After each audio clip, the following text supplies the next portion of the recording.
আমাদের দাবি এলাকায় শান্তিপূর্ণ বাতাবরণ ফিরে আসুক, আর কিছু দাবি না। কোথায় রাজ্যপাল আসবে, কোথায় রাষ্ট্রপতি আসবে, কোথায় মুখ্যমন্ত্রী আসবে, কোথাও মূর্খমন্ত্রী আসবে, ওই নিয়ে আমাদের মাথা ব্যথা নাই। আমাদের মাথা ব্যথা এই এলাকার সাম্প্রদায়িক সম্প্রীতি, বাংলার সাম্প্রদায়িক সম্প্রীতি রক্ষিত হোক। তাতে যে আসবে আসতে পারে, কারণ তার গিয়ে জবাব দেওয়ার কিছু নাই। মুখ্যমন্ত্রী অনেক আগে যাওয়া উচিত ছিল। কথা কথা হেলিকপ্টার চলে এদিক থেকে ওদিক যান, একবার যেতেই পারতেন। হেলিকপ্টার করে যেতেন, নামতেন, দেখা করতেন, ভরসা দিতেন, খুব ভালো হতো সেটা। কারণ মুখ্যমন্ত্রী প্রশাসনিক পদ সামলান, মুখ্যমন্ত্রী পুলিশ মন্ত্রী। যেমন ডিজি গেল, তারও তো যাওয়া উচিত হয়নি, তাহলে আইজি আছে, তারও যাওয়া উচিত হয়নি। পুলিশের অধিকর্তা যেতে পারে, তাহলে পুলিশ মন্ত্রী কেন যেতে পারবে না? পুলিশে যদি কর্তারা যায়, তাহলে পুলিশের মন্ত্রী কেন যেতে পারবে না? বাংলার মুখ্যমন্ত্রী এড়িয়ে গেছেন, কারণ এটা তার ব্যর্থতা। আর তিনি অন্য আরেকটা ভ্রমণকে ঢাল করে নিজের ব্যর্থতাকে, নিজের অপদার্থতাকে আড়াল করার চেষ্টা করেছেন। এটাও ঠিক না। আমি তো সেদিনই দাবি করেছিলাম মুখ্যমন্ত্রী অনেক আগে আসা উচিত ছিল। মুখ্যমন্ত্রী যদি আগে মুর্শিদাবাদে পা রাখতো, তাহলে হয়তো এত বড় দাঙ্গা নাও হতে পারত, এত বড় বিপদ মানুষের নাও হতে পারত।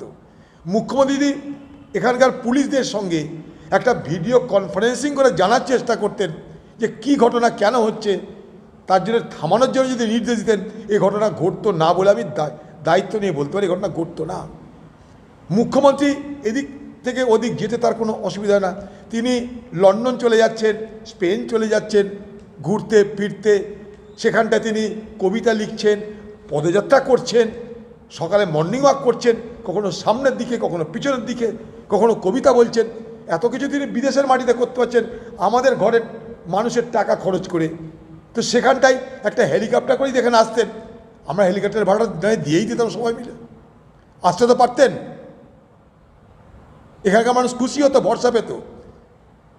আপনি নিজেও আসেননি, আপনার কোনো প্রতিনিধি দলও পাঠাননি, সেই সুযোগটা অন্য কেউ নিচ্ছে, তখন আপনার গা জ্বলছে। এখন আপনাদের মধ্যে আন্ডারস্ট্যান্ডিং কি আমার জানা নাই, আপনাদের মধ্যে আন্ডারস্ট্যান্ডিং কতটা আমার জানা নাই। কখন আপনার মোদিকে ভালো লাগছে, অমিত শাহকে খারাপ লাগছে, এই তাল গোলে আমরা সব বিপদে পড়ে গেছি। খোলাখুলি কথা বলুন। দেখুন, আমি সেদিন প্রথম দিন একটা কথা বলেছি যে এই দাঙ্গা ঠিক আমি বলতে চাইছি না, মানে কি দাঙ্গা মানে দুটো সম্প্রদায়ের মধ্যে সংঘর্ষ। মুর্শিদাবাদের সর্বত্র সেটা কিন্তু হয়নি। আমি সেদিনে বলেছি, আজ বলছি 80% মুসলমান বাস করে শামশেরগঞ্জে। আচ্ছা বলুন তো, 20% হিন্দু কি দাঙ্গা করবে 80% লোকের সঙ্গে? বলুন তো, তা গরিব বুড়ো মানুষ কি তারা লড়াই করবে, কি দাঙ্গা করবে? তারা তো পালাতে ব্যস্ত। অতএব দাঙ্গা দাঙ্গা দাঙ্গা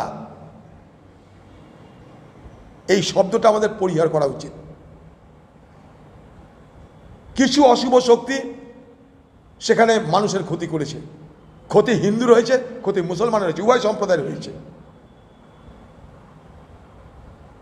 এবং পুলিশের নিষ্ক্রিয়তায়, পুলিশের অপরিণামদর্শিতায়, পুলিশের উদাসীনতা আজকে এই গণ্ডগোলের জন্য, এই হত্যাকাণ্ড, রক্তাক্ত বাতাবরণের জন্য দায়ী। আমি সেদিনও বলেছি, আজও বলছি, সেদিনকার পুলিশকে নির্দেশ দেওয়া হলো না কেন? পুলিশের কোন কোন কর্তা সেই সব এলাকায় ছিল যারা সেদিনকে ওখানকার স্থানীয় লোকাল পুলিশকে কড়া হাতে এই গণ্ডগোল দমন করার আদেশ দিল না? কারা? তারা কি শুধুমাত্র পুলিশ কর্তা, না তারা তৃণমূল নেতার কথাই, তৃণমূল নেতার আদেশ মেনে, তাদের আদেশ পালন করার জন্য নিচু তলায় কড়া হাতে এই সমস্যা মোকাবেলা করার জন্য নির্দেশ দিল না? কোনটা? কারণ 5 ঘন্টা ধরে গণ্ডগোল, পুলিশ জানে না? এটা তো হতে পারে না, সবাই জানে।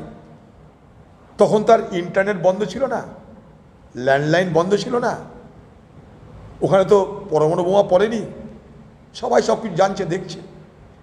তাহলে কেন উপরতলার পুলিশ জেনেও নিচুতলায় আদেশ দেয়নি? অথবা নিচুর তলার পুলিশ কি উপরতলার পুলিশের আদেশ অমান্য করে নিজেদের মতন করে এই দাঙ্গায় নিষ্ক্রিয় ভাব ধারণ করেছিল, নিষ্ক্রিয়তা দেখিয়েছিল? না কোনো তৃণমূল আর পুলিশের নেক্সাসে অশুভ আঁতাতে এই ধরনের ঘটনা ঘটল? অনেক প্রশ্ন।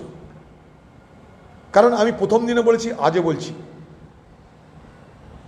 দাঙ্গা তখনই হয় যখন সরকারি মদত থাকে। গোধ্রায় দাঙ্গা হয়েছিল সরকারি মদত পুষ্ট হয়ে, বাংলাতেও দাঙ্গা গণ্ডগোল যা হচ্ছে সরকারি মদত পুষ্ট ছাড়া সম্ভব না। এটা নিয়ম, চিরাচরিত নিয়ম এটা জগতের। কি বলছে এগুলো জানি না, এগুলো কখন কি বলে না বলে। তাদের পরিচালিত যে রাজ্যগুলো আছে সেই রাজ্যে কি এরকম আছে লাইসেন্স, গান লাইসেন্স এরকম? আমাদের রাজ্যে সব বলার পিছনে কারণটা কি জানি না। তাদের তো 20টা রাজ্য আছে, সেই 20টা রাজ্যে সকলের হাতে বন্দুক দেওয়ার লাইসেন্স কি দেওয়া হয়? আগে তাদের রাজ্যে দেখ, তখন আমরা ভাববো আমাদের জন্য। আমাদের কোনো বিপদ হয়নি বাংলায়, বাংলায় এখানে কিছু বিপদ হয়নি। ঘটনা ঘটেছে, নিশ্চয়ই ঘটেছে, ঘৃণ্য ঘটনা ঘটেছে, লজ্জাস্কর ঘটনা ঘটেছে, কিন্তু দেখবার এটাই এখানে সিগনিফিক্যান্ট, এটাই যে এই ঘটনার নিন্দা হিন্দু মুসলমান সমেত আপামর মানুষ করছে। এটা এখানকার তাৎপর্য সবথেকে বড়, এটা কিন্তু লক্ষণীয়। এই শিক্ষাটা সারা বাংলার সমস্ত জেলার মানুষের নেওয়া উচিত বলে মনে করি।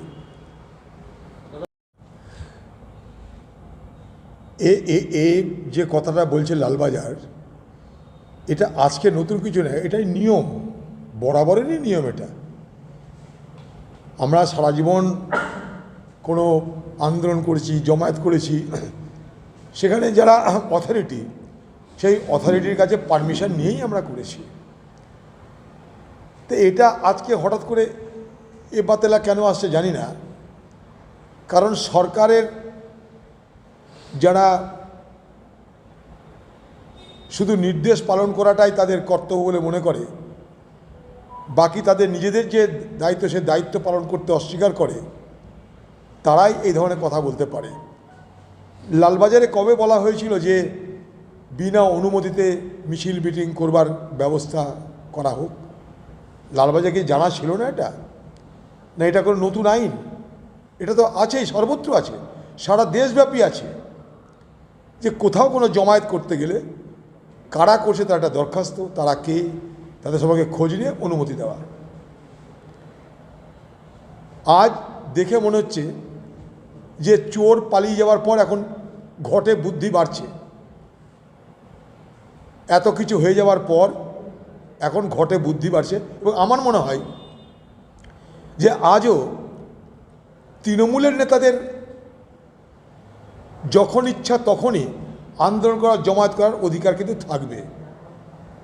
এই বক্তব্যের মধ্য দিয়ে, এই নির্দেশ আদেশ বা তাদের সাজেশন যাই বলুন, এটার মধ্য দিয়ে এরা কিন্তু চাইবে যে পশ্চিমবঙ্গের সরকার বিরোধী যে আন্দোলন, সেই আন্দোলন করতে যাতে বাধা দেওয়ার ব্যবস্থা করা যায়। এটা আর কিছু না, সরকার বিরোধী আন্দোলন করতে না দেওয়া, অর্থাৎ ঘুরিয়ে আরেক ধরনের স্বৈরাচারী প্রতিবন্ধকতা তৈরি করো গণতান্ত্রিক আন্দোলনের পথে। এটা তারই কতগুলো প্রেসক্রিপশন।